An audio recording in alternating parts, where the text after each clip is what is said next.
रात के ठीक 2 बज रहे थे। चारों तरफ सन्नाटा था। केवल घड़ी की टिक टिक और खिड़की से आती हवा की सरसराहट सुनाई दे रही थी। तभी अचानक एक अजीब सी हंसी कमरे में गूंज उठी। नेहा की आंखें झटके से खुल गईं। उसका दिल इतनी तेज धड़क रहा था जैसे अभी बाहर निकल जाएगा। उसने धीरे धीरे अपने कमरे के चारों तरफ नजर दौड़ाई। कमरा खाली था, शायद सपना था, उसने खुद को समझाया। लेकिन तभी आईने के सामने रखी गुड़िया अपने आप जमीन पर गिर गई। धड़ाम। नेहा डर के मारे जम गई। ये कैसे गिर गई? वो धीरे धीरे उठी और गुड़िया को उठाने के लिए आगे बढ़ी। जैसे ही उसने गुड़िया को हाथ में लिया, उसे महसूस हुआ कि गुड़िया हल्की हल्की गर्म है, जैसे उसमें जान हो। अचानक गुड़िया की आंखें खुल गईं और उसके होंठ हिले। माँ! नेहा के हाथ से गुड़िया छूट गई। नहीं, ये सच नहीं हो सकता। वो पीछे हटने लगी। तभी आईने पर अपने आप कुछ लिखने लगा, धीरे धीरे खून से। मुझे क्यों मारा? नेहा जोर से चीखी। आ! नेहा, उठो, कितनी देर तक सोती रहोगी? उसकी सास की आवाज आई। नेहा घबरा कर उठी, पसीने में पूरी भीगी हुई थी। वो तुरंत आईने की तरफ दौड़ी। आईना बिल्कुल साफ था। तो क्या वो सब सपना था?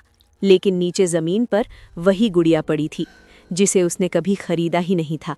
नेहा की शादी को 5 साल हो चुके थे। उसका पति राहुल एक बिजनेसमैन था। घर में सास ससुर भी रहते थे। सब कुछ सामान्य दिखता था, लेकिन एक चीज अजीब थी। घर में कभी किसी बच्चे की आवाज नहीं आती थी, और जब भी नेहा बच्चे की बात करती, सास गुस्से में बोलती, अभी समय नहीं है। उस दिन रात को नेहा फिर से सो रही थी। तभी उसे महसूस हुआ कोई उसके बिस्तर के पास खड़ा है। उसने धीरे से आंखें खोली और जो उसने देखा, उसकी सांसें रुक गईं। एक छोटी सी लड़की, सफेद कपड़ों में, आंखों से खून बह रहा था और वो मुस्कुरा रही थी। माँ, मैं वापस आ गई। नेहा डर के मारे बोल भी नहीं पाई। तभी वो लड़की अचानक गायब हो गई और कमरे में बच्चों के रोने की आवाज़ गूंजने लगी। अगले दिन नेहा ने घर के पुराने स्टोर रूम को खोलने का फैसला किया। दरवाज़ा बहुत सालों से बंद था। जैसे ही उसने दरवाज़ा खोला, अंदर से बदबू आई और दीवारों पर छोटे छोटे हाथों के निशान थे, खून से बने हुए। तभी पीछे से आवाज़ आई, उधर मत जाओ। नेहा ने मुड़कर देखा। उसकी सास खड़ी थी, डरी हुई, कांपती हुई।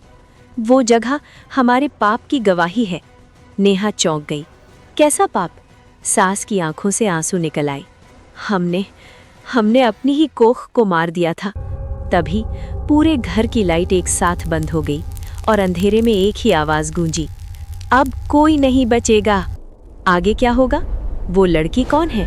क्या नेहा सच में उसकी माँ है? परिवार ने कितने पाप किए हैं? क्या नेहा बच पाएगी?